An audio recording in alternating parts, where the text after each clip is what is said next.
A few weeks ago, I was walking with a friend, and we went past an empty terrace house that was for rent, and I made a throwaway comment that I've actually been in that house countless times, and how weird it is when a space that used to feel so personal doesn't anymore. And this got me thinking about two specific friends I had, Chris, who I knew extremely well, and Gary, not so much. All of these stories are taken from memories of private events. I couldn't exactly fact-check a lot of it, so I've probably got a few things wrong, which isn't intentional, and I've changed everyone's names. And it's possible that there's information that I'm just not aware of that could completely change the context of all these stories. I moved to Melbourne, which was originally Wurundjeri country, in around 2007, which made me 26. The only people I knew were from university in Armidale, which was a small town a state over, traditionally Arnawan land. One of those people being Chris, who dressed like a hipster Tom Baker, but with all the warmth and hair of a Muppet. He moved to Melbourne a few years ago and had recently broken up with his girlfriend and was struggling a bit, and I think he was happy to see a familiar face. He really embraced being a poor bohemian musician, and I really embrace mooching off all the hard work that he had done creating social networks and meeting friends and knowing where the best bars are. At that point, he lived on the Coburg side of Sydney Road, where I would eventually end up. Melbourne was grasping on its last breaths of being a cozy, quaint, small city before being overwhelmed by shitty apartment buildings and breeders who had to downgrade their aspirations and invade the inner cities. Sydney Road was a different beast to the rest of Melbourne. In total, it's 24 kilometres of road. It starts in the heart of the CBD as Elizabeth Street, changes to Royal Parade, then Sydney Road, which is 4.5 kilometres of unbroken shops that comprise Brunswick, Coburg, and, whatever's past there. I don't know. The road itself is too small for its use and purpose. Originally built for horses, when Coburg was half a day's ride from the CBD and considered the ends of the earth. So much it's home to Melbourne's first prison, which was built around 60 years into colonisation by the prisoners themselves. It's been home to Chopper, noted US GI serial killer Eddie Lewinsky, and the final resting place of Ned Kelly's bones. The prison is now a mall because, of course it is, and there's even a sculpture of Ned Kelly in front of a supermarket like he's a cigar store Indian. But let's get back to the road itself.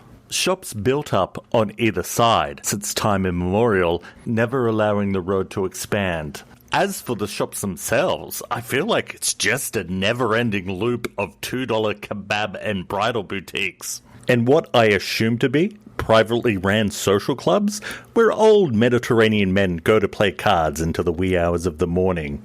The road itself is jammed with trams and cars and non-schlopping shopping trolleys.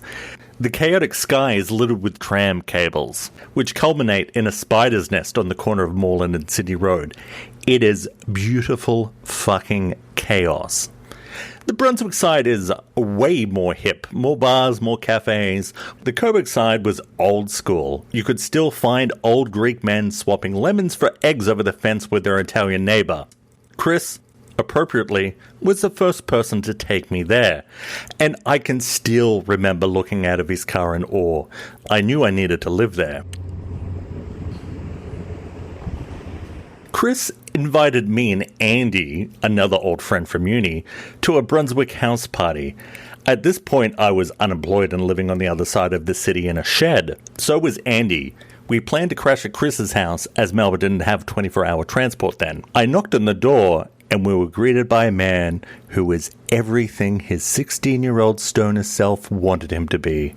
He had a soul patch, scruffy, and was cruising on that slacker charm in a way that you only can in your 20s. I asked him his name. Gary, he replied. What are you into, Gary? And without missing a beat, I like to fuck. The house had fairy lights, sheets for doors, and the film White Zombie was playing on loop. Chris and Gary disappeared early on, but not before Chris and Andy had a conversation. Chris told him that he didn't have long to live. Andy, whose default mode is laid back and curious, inquired for more information. Chris told him that his birthday was soon, and he was off to join the 27 Club. I don't want to belittle my friend's suicidal ideations. You know, thoughts like this just don't come out of nowhere. I want to belittle his sheer, unearned confidence that only a man in his 20s could achieve. You know, this unemployed pianist thought he was going to transcend this world into the pantheon of the greatest. Hendrix, Joplin, Morrison, Cobain, Winehouse, and last name retracted for privacy reasons. You know, I was no better. At university, I wore my hair in corn crops and wore yellow top to toe. Anyway, back at the party, me and Andy attempted to flirt with all the ladies. Somebody asked Andy and I how we met. We met on our first day of university in Armidale, which set off a chain reaction. It turns out pretty much half of the party had lived in Armidale around about the same time, but no one knew each other. It was then a tall blonde took interest in Andy, who was a slight man of Indo-Anglo heritage, and he's always been ridiculously popular with the ladies. At uni, I once saw a French woman angrily give him baked goods in an attempt to win him over, despite the fact that he told her he wasn't interested. They almost got married once at a visa scam, but you know what? That's not this story. The night ended with tall blonde wanting to go home with Andy. Andy was keen, and I don't want to talk for him, but I'm guessing her boyfriend who was flying home in the morning? Less so. This is probably a good time to point out, so you know that I know that these stories, they don't feature many women, and most of them come across sounding horrible. I'm not going to pass the Bechtel test. And that wasn't a part of the design as much as how the events played out from my perspective. And parts of these stories haven't aged well. Case in point, the thing I'm about to say next. Now, tall blonde was far more conventionally attractive than her friends, and at the time, I got the sense that her friends were hero-worshipping her a little bit. When they found out what was going on, they decided to place all the blame on Andy, and things got really tense really fast. You know, how dare he? She has a boyfriend. Just to make things clear, Andy wasn't innocent, but he wasn't an all-powerful Lothario that could force women to do his bidding against their will. For them, it was just easier to place all the blame on an external factor rather than facing their friend's shortcomings. I like to think that at the time, I was having thoughts like, what about tall blonde's autonomy? But I'm pretty sure I wasn't. I'm pretty sure my dude bro hot take would have been, happy people don't cheat. What's the problem? And you know, that's true to a point, but yeah, I know. The problem being that her partner has consented into being in a monogamous relationship. And those terms can be reevaluated, but you do that by having a hard and honest conversation, not by entering into the ultra-erotic world of Andy and his lamprey hands. Things were getting pretty heated, so it was probably a good time to leave. Andy needed to go to the toilet. I waited, pretending I was interested in their cactus garden while receiving death stares by these women. He took forever to come back, but when he did, he was stoned out of his mind, and he had no idea how he got like that. Paranoia hit him fast. As I mentioned before, we both didn't have the money to get home. Chris had AWOL'd early. It wasn't like Andy was hard to contain, but he was freaking out. The only other person I knew on this side of town was the guy who ran the comic book store across the road from Chris's house. We became friends because I would go into his store and I would almost never talk to him about comic books. It was 3 a.m. and he was up. We crashed on a spare mattress, but not before Andy had to write down some important notes, which read, "Scribble, scribble, scribble. Be wary."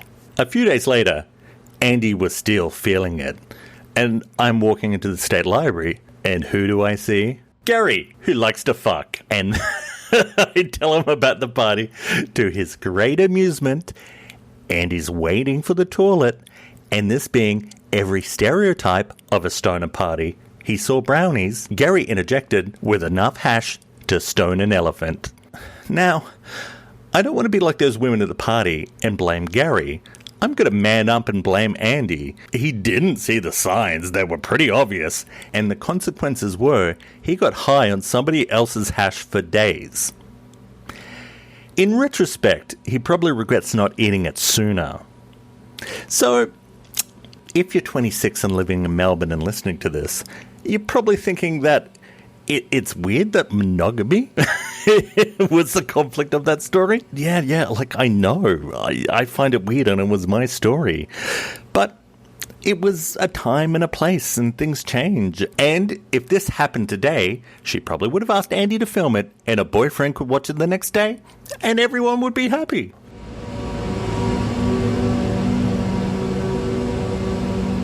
Shortly after, I moved into the comic book store, which makes the second time in our lives where Chris and I have been neighbours. The Brunswick end of Sydney Road was a lot hipper and cooler. There was a lot more bars, a lot more cafes. We lived on the Coburg sign in a total dead spot, a stretch of empty and uninteresting shops.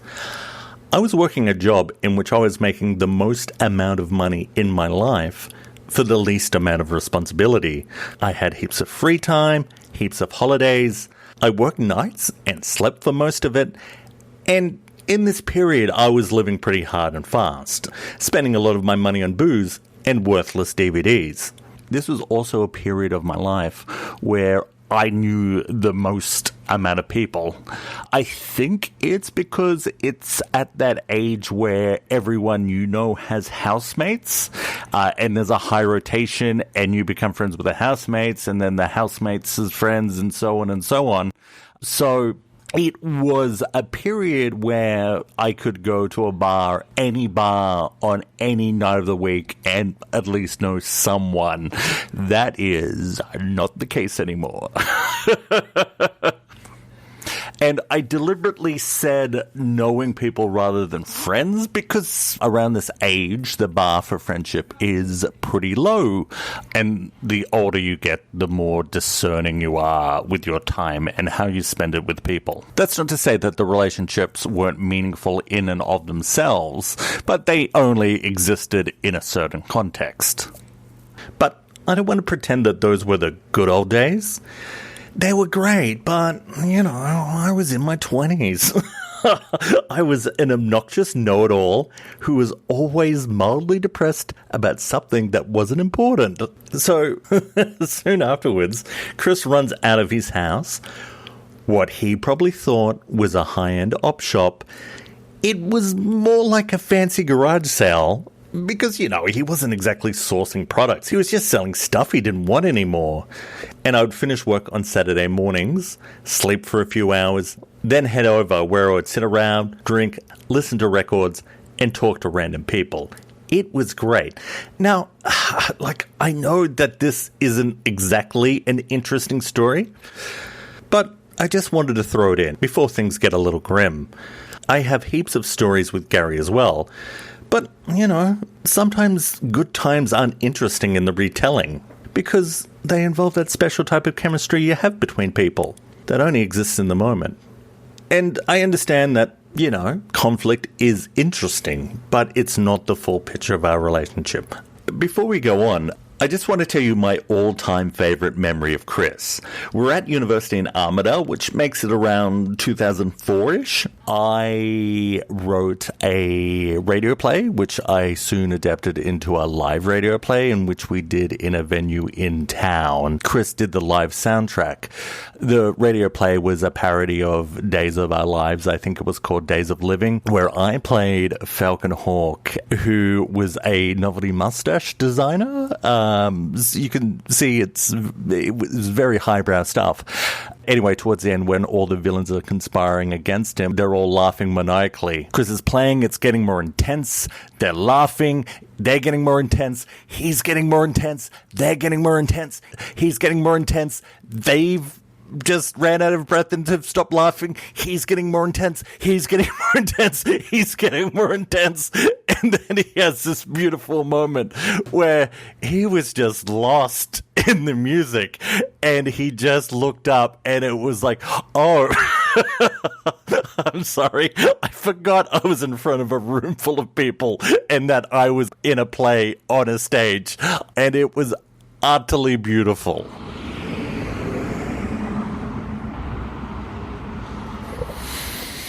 So, what was I saying?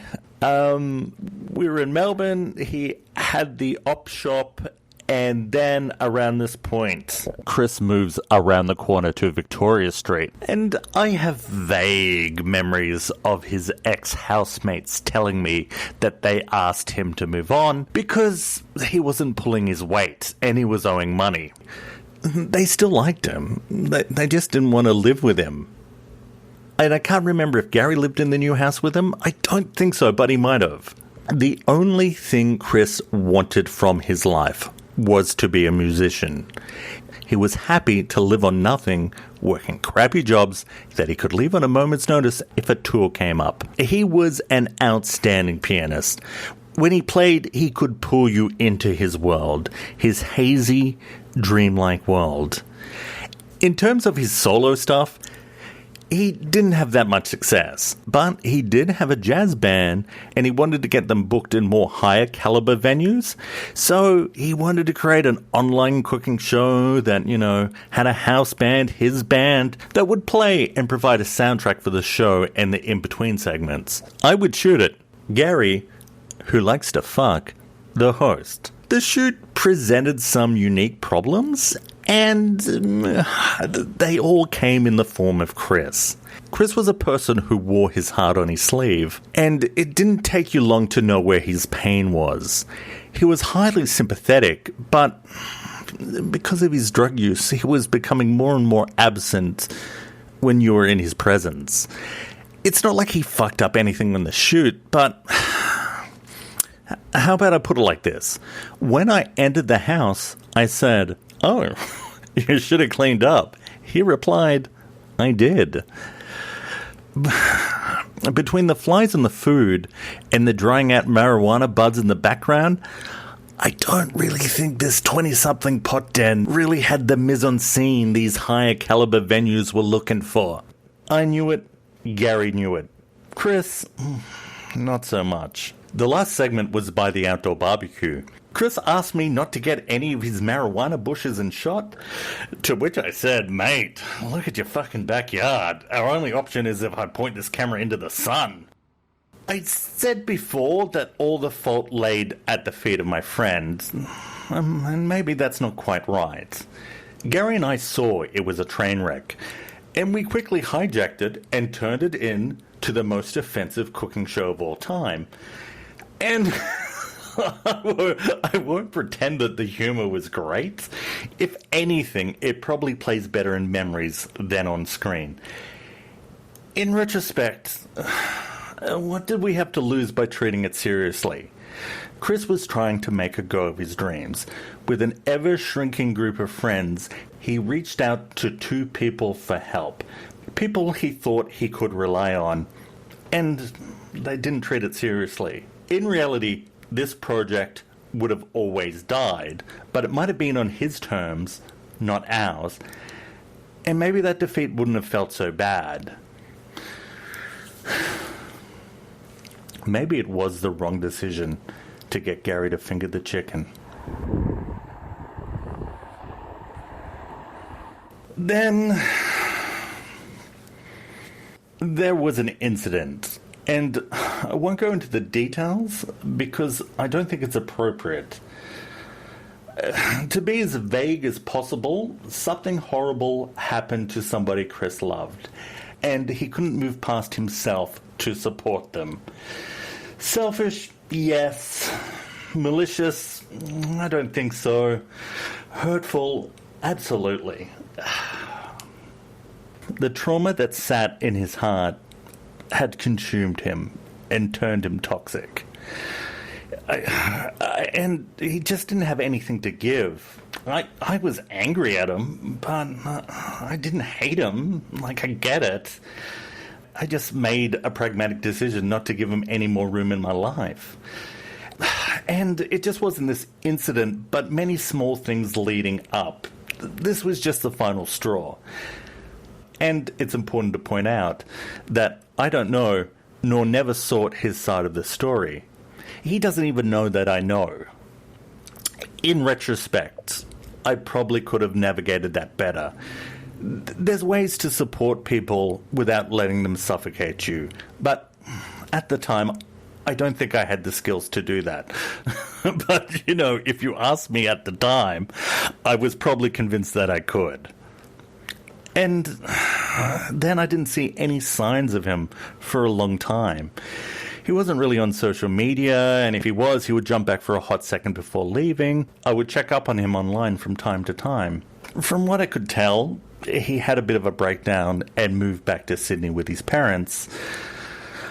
I never wanted to be his friend in the same way again, but I still wanted him to be happy.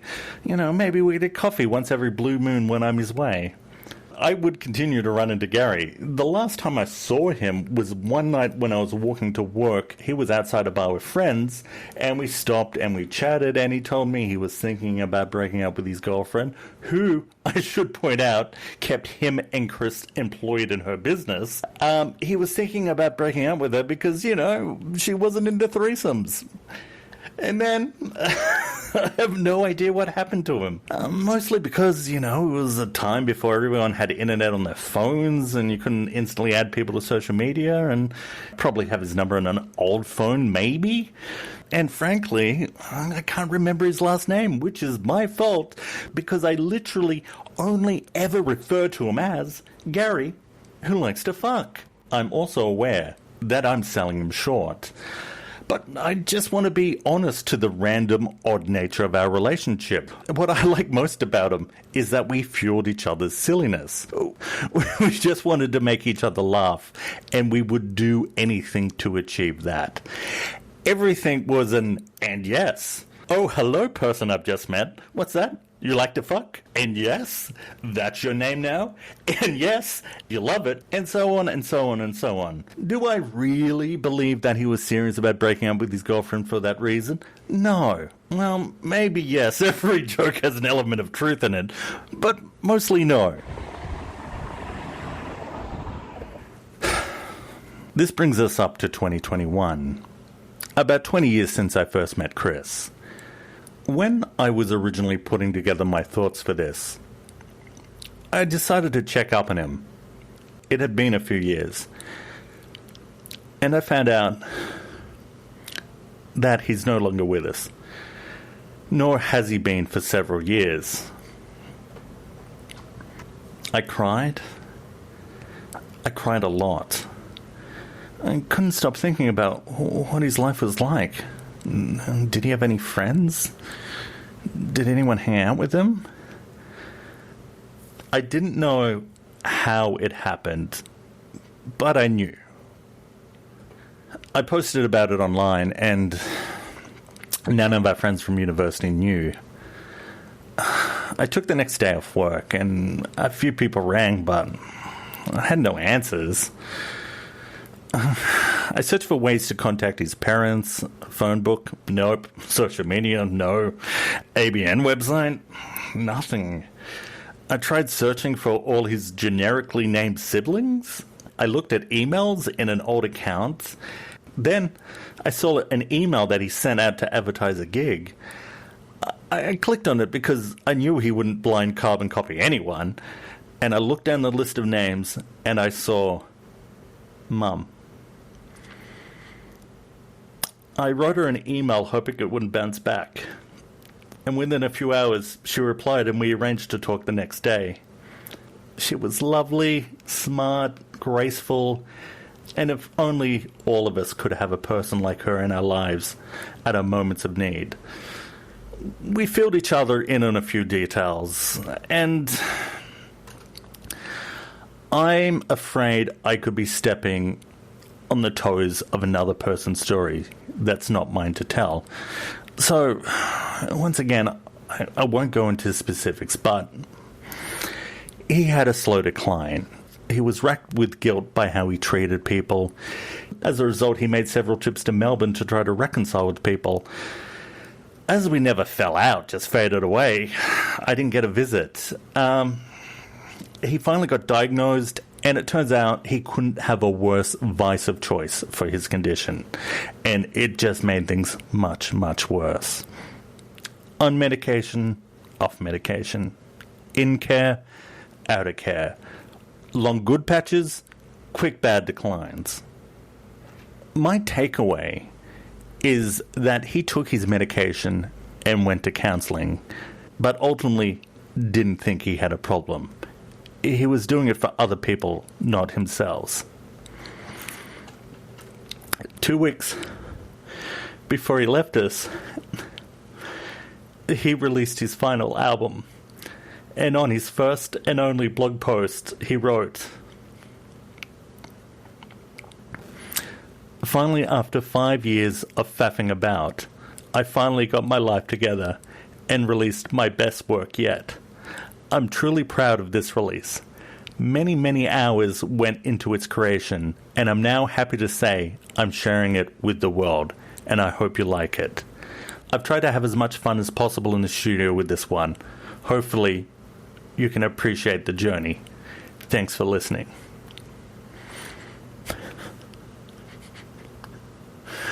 And then, on a day that his family couldn't expect, he was gone. He opted not to be with us anymore.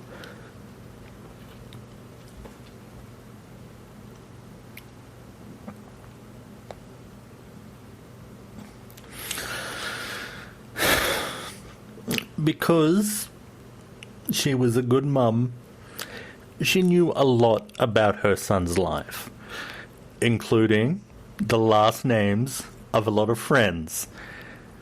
She even had the phone number of somebody I've been meaning to catch up with.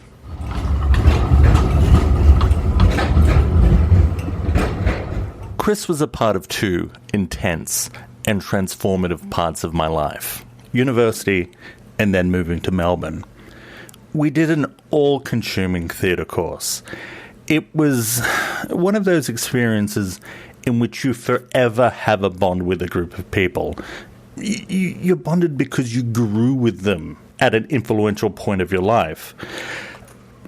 And I wish I didn't have such a cliche way of describing this, because it's so important to me and it stays with me even today.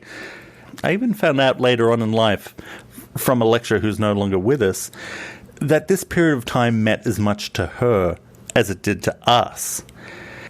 It was the type of course where you didn't feel in competition with anyone. Everyone had their strengths and you were happy and celebrated their successes. Chris, he was a standout student. He was bold and had a Heath Ledger type quality. He was the type of person that you wanted to be liked by, and thankfully he was very friendly. But in Melbourne, he was different. He was far more insecure, or maybe he was always that, but we became far better friends and I got to see that. As I said before, I think he was relieved when I turned up. A familiar face, an old friend, some knowing. And my current life would be different on such a profound level without him. Looking back, you see choices that you made that you didn't know were going to be important, and many of them were due to him. So that night, I walked to Chris's old house, the one I just passed by with my friend. I lived close by, and I moved a few minutes up the road about 10 years ago. I pass it most days, so it's not an unfamiliar sight. But, you know, it felt like something I should do. It was dark, glum, and miserably cold in a way that only Melbourne can be. It was for lease, sitting empty. It's been several businesses over the years, a tax agent, a wool store. It's changed and will continue to do so, continuing to be familiar but not personal. But it will always be an artifact of our friendship. I saw a light on in the comic book store, and my old housemate, who at this point I haven't bothered to give a fake name, and I'm definitely not going to call him Comic Book Guy, he was rattling around his store, to which, by his own admission, had overgrown to the point of being anxiety-inducing. Boxes on top of boxes, action figures crammed past the point of being convenient to display. It's so crammed that you can barely see the shelves on the back right wall he was installing the night of Gary's party. I think it's beautiful, in a chaotic kind of way. I told him about Chris. We chatted as friends do, about nothing, about everything. His plans for his life past the comic book store, which given the circumstances feels appropriate. A few days later, I was looking over old emails, and I was wrong. That cooking show was hilarious. I could never post it online out of fears of being cancelled. But, you know, I read over old emails, and I can see that Chris was unhappy with what we did. He just let us steamroll over him with a nervous smile. I should have been better, but I couldn't see it at the time. But just like Chris, I was doing my best. And just like all things, I've changed. Hopefully for the better.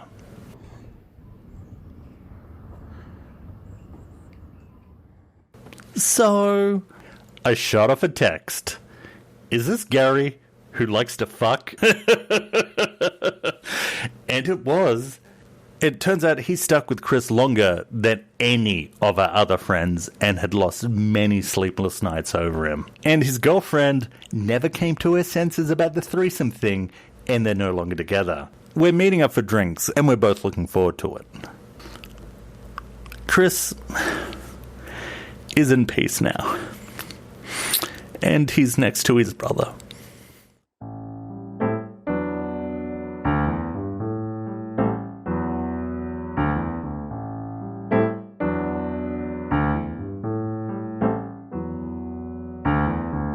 Welcome, stranger, to the show. I'm the one that should be lying low. Saw the knives out, turned my back.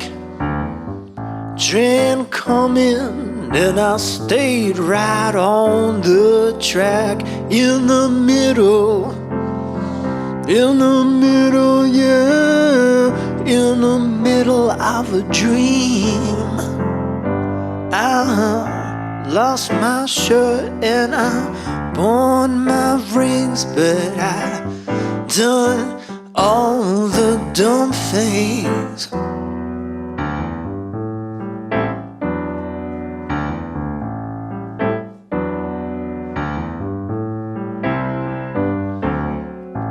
I caught that fever, heard that tune. Thought I loved her, so I hung my heart on the moon. Started howling, made no sense. Though my friends come to my defense. In the middle, yeah, in the middle of a dream. I lost my shirt and I've upon my rings, and I've done all the dumb things.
I get on your good advice, doesn't stop me from going through all things twice. I saw the knives out, turned my back, train a coming, and I stayed right on the track. In the middle,